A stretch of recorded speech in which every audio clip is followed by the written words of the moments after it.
İstanbul. Beyoğlu'nun arka sokaklarında ve Laleli'de binlerce adım attım aynı gün. Bir tramvaya bindim, son durağa gelmeden indim. Mendil satan çocukla göz göze geldim. Bana satamayacağını anlayınca yanımda alelade yürüyen yaşlı ve merhametli amcaya sarıldı.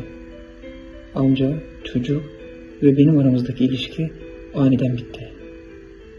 Nasıl başladıysa öyle bitti.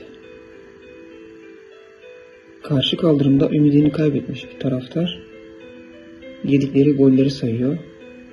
Bir elin parmakları yetmeyince diğerine geçiyordu. Gülümsedim. Kimse görmeden. Köşeyi döndüm. Asla madden değil.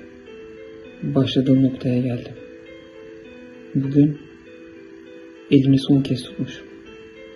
Tekrar görüşmek dileğiyle.